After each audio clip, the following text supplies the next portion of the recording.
Hello mga kabibig! Welcome back sa ating bagong YouTube channel. Ito ang pinakamaingay na YouTuber sa balat ng YouTube. Ito na atong pagtabi-tabian ha. Ang panahunan. Ako, grabe ha. Ito na kabibig. Oh.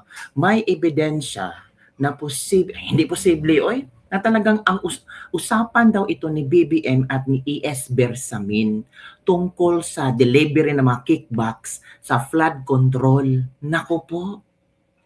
Grabe, pero kabibig, yung impeachment ni BBM binasura na ng Kongreso. Oo nga. Ngayon na ito lumabas, kabibig. Ngayon na ito pinag-usapan. Halaka. O si Tinio ba, si Representative Tinio ng ACT Teacher Party List, meron siyang hawak na di umano'y, na di umano'y messages exchange between Undersecretary and Marcos contradict assertions that there was no evidence. Ito kabibig, ACT Teacher Representative Antonio Tinio, endorser of the dismissed impeachment complaint against BBM, may hawak or nakita siya ng communication records na nag-istorya sila tungkol sa kickback scheme sa flood control corruption scandal. Oy, may GC pala to. Group chat. Caloocan 2nd District Representative Edgar Erice also told Rappler he had seen the supposed messages. Hala, so meron talaga kabibig. One of the accusations in the petition endorsed by Makabayan was that Marcos has direct personal knowledge of the modus, citing the video statements of the former House Budget Chairperson Zaldico and the testimony of former Department of Public Works and Highways Undersecretary Roberto Bernardo and among others. Nako. Sabi dito mga kabibig, ito, there are records of communications between Undersecretary Adrian Bersamin and President Marcos from December 2024 to July 2025. This include message dated from March 24, 2025 regarding the receipt of an 8 billion delivery from Bernardo that was relayed to the President, along with the President's acknowledgement or reply, okay. Tinio said in Filipino during the plenary session last February 10. The message states, the 7.122 delivery to me is already complete. Ooh! I will finish the computation today. Hala ka? Hala? Totoo kaya ito kabibig? Nako, ito ha. Ito yung ito yung statement na binulgar ni Representative ng ACT Teacher Party sa Tinio. Shocking, messages, hawak nila ni Tinio, nakakita si Tinio, pati si Erice, na alam din na merong mga messages na, BBM, group chat, hala ka, eto kabibig, panoorin natin ha, akala niya chika-chika lang, hindi ko, meron talaga, ito, makinig tayo kabibig, ito na. Gayunpaman, nais po nating idiin na sapat-sapat ang allegation of facts sa complaint para sa sufficiency in substance. Meron pong ebidensya sa lahat, lalo na dun sa ikatlong bahagi ng complaint, ang aligasyon na direktang lumahok at nakinabang si Pangulong Marcos sa flood control corruption sa pamamagitan ng pag-utos ng insertion sa BICAM at pagtanggap ng kickback o commitment mula rito. Sa particular, nasa complaint ang aligasyon na ayon kay Yusek Bernardo na sa 100 billion na insertion na inutos ng Pangulo, 52 billion ang kanyang direktang hinawakan at mula rito ay nagbigay siya para sa Pangulo ng 8 billion na commitment. Nasa complaint po yan. Binanggit sa complaint, ang papel hindi lamang ni Yusek Trajiv Olaivar, kundi pati ni Yusek Adrian Bersamin. Sino po ba si Adrian Bersamin? Officially, PLLO, Presidential Legislative Liaison, pero lumalabas unofficially siya ang runner, bagman at disbursing officer ng Pangulo na tumatanggap at gumagastos ng kickback sa utos ng Pangulo. Halaka. Merong record ng komunikasyon sa pagitan ni Yusek Adrian Bersamin at ni Pangulong Marcos mula December 2024 hanggang July 2025. Kabilang dito ang mensahe noong Marso 2025 ng pagtanggap ng delivery ng 8 billion mula kay Bernardo na pinarating kay Pangulo. Kasama ang acknowledgement at tugon ng Pangulo na okay. Sabi po sa mensahe, complete na po ang 7.122 delivery sa akin. Ooh. Tapusin ko po ang computation today. Kalakip nito rin Hala ka. Ito yung pwede na i-supplement na ebidensya sa mga sinasabi ni Zaldico. Zaldico, may video inamin kung paano konektado si BBM, si Martin Romualdez, si Sandro Marcos, F. Eliza Marcos. Ngayon, ito namang sinabi ni Tinio na meron siyang nakita na mga messages ni BBM at mga undersecretaries that will lead na kickbacking talaga ka, bibigala ka. Hala. Tapos binasura na naman ang impeachment. Wala na rin ito eh. Basura na rin eh. Basura na rin to. Kasi binasura ng impeachment. Naku po kabibi, grabe. Kung sana natuloy yung impeachment ni BBM, posibleng ma-open ba, maablihan ni siya ng mga messages.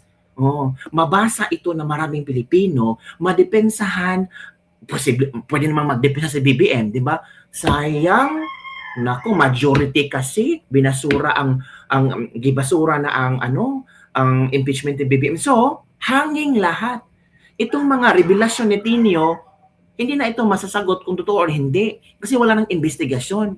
May 1-year bar rule na si BBM kasi binasura na. Naku po, yan ang sinasabi natin, di ba? So, posibleng tama si Zaldico kung atong i-connect ba kay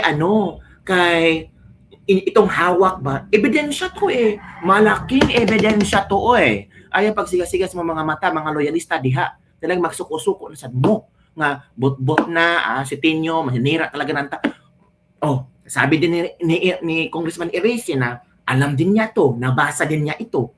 Hala ka. ang detalyadong computation ng mga pinaggastusan ng 8 billion na kickback. Kasama po rito, pangunahin ang gastos para sa mga kandidatong sinuportahan ng Pangulo noong nakaraang eleksyon. Ooh. Kasama rin ang gastos sa mga TV ad para sa eleksyon.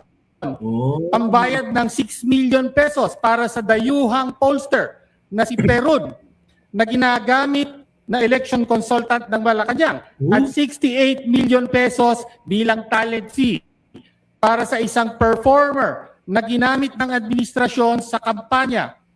Nagpatuloy Sino kayong performer na yun? So, in fairness may talaga si Tinio, may mga antawag dito, murang iyang gibuak-buak ba, binuak-buak niya kung saan papunta yung perang na kickback. 68 million sa mga performer. Sinong performer? Ang laki 68 million magpe-perform ka lang dyan. Para sa previous election ba, yung 2025, na maraming natalo kay BBM. Grabe, perang taong bayan pala ginamit nila that time. ang komunikasyon na ito hanggang July 2025. Oh. On July 10, inaabot ni Yusek Bersamin na may delivery siya ng 2 billion pesos para sa Pangulo sa Nara residence sa Forbes Park at sa sagot ng Pangulo. Sasabihan ko si June Baris. This is July 10. Di ba Nara Forbes Park?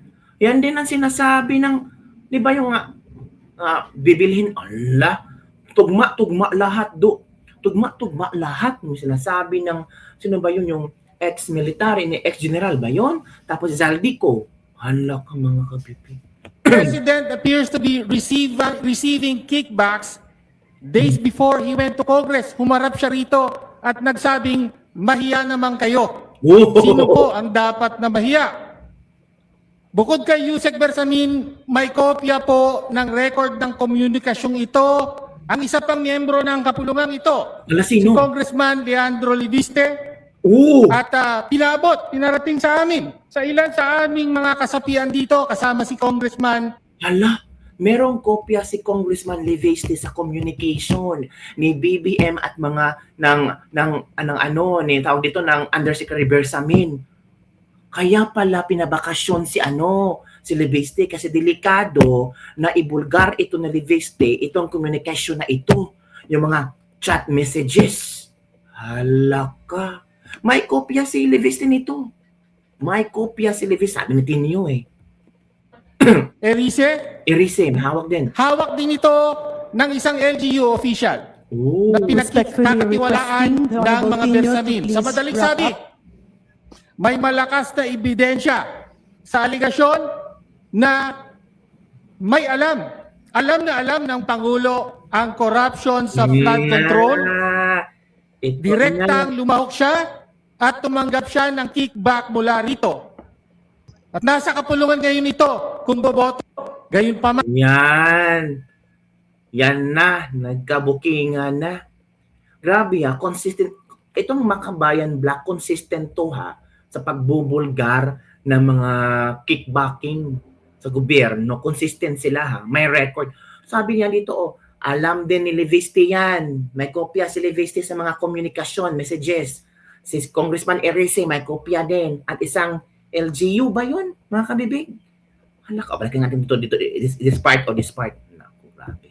Na ito hanggang July 2025. On July 10, pinaabot ni Yusek Bersamin na may delivery siya ng 2 billion pesos para sa Pangulo sa Nara residence sa Forbes Park at sa sagot ng Pangulo.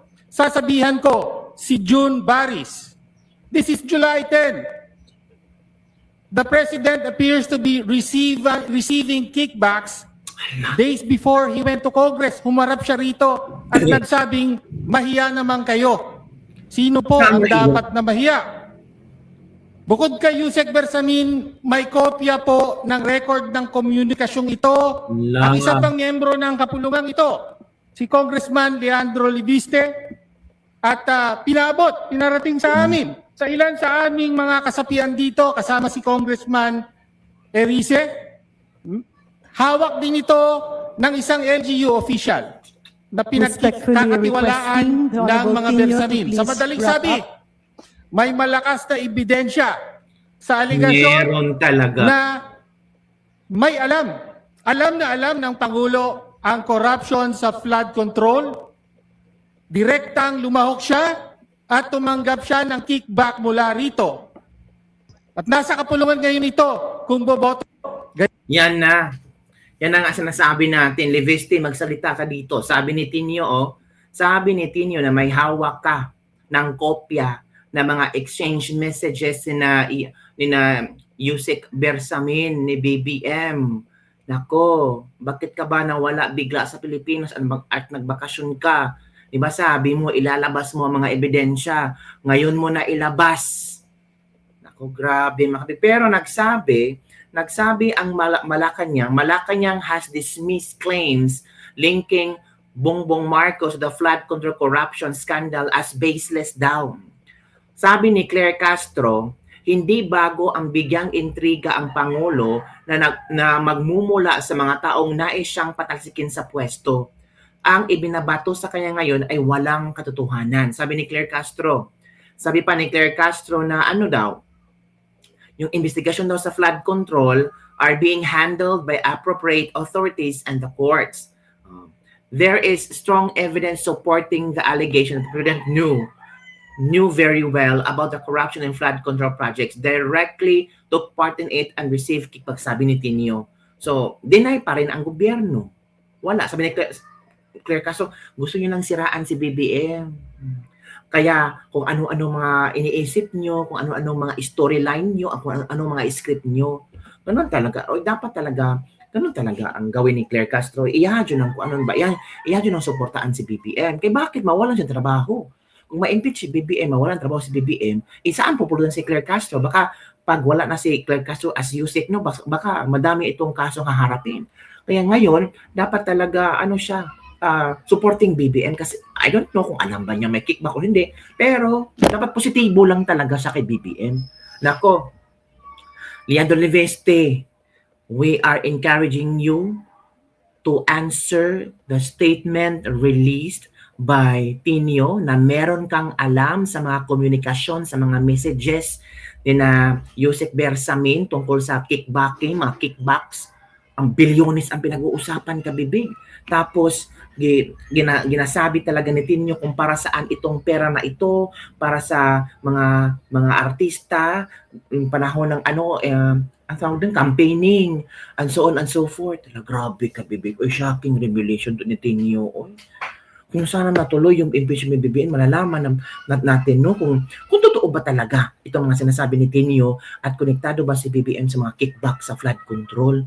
Sabi ng iba, hay nako, ginagawa-gawa talaga yan ng ICI, no?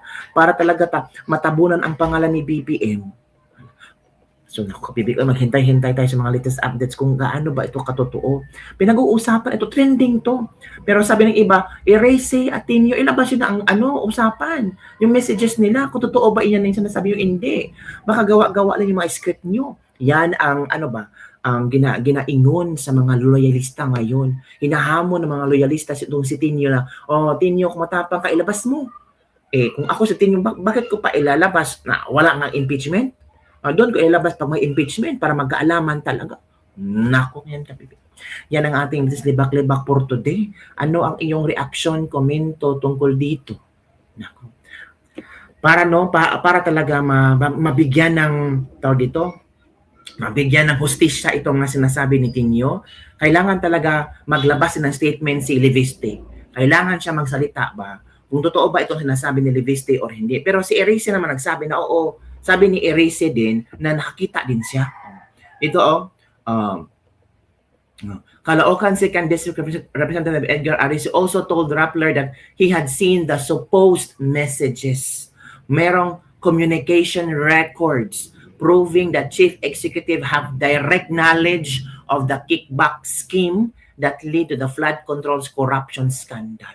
Allah, mga kabibig, yun na. So ano ang iyong reaction niyo? Comment down below and don't forget to like, subscribe. Ang katulang ilong ko and share this video. Bye everyone, see you next time. Shocking, no?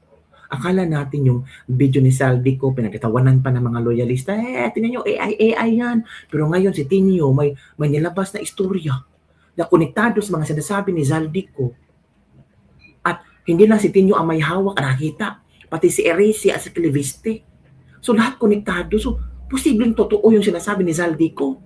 Ala ka, yan na. Agoy, asus. Naku. Palinis-linis pero sobra di kahugaw. Naku. Bye everyone, see you next time.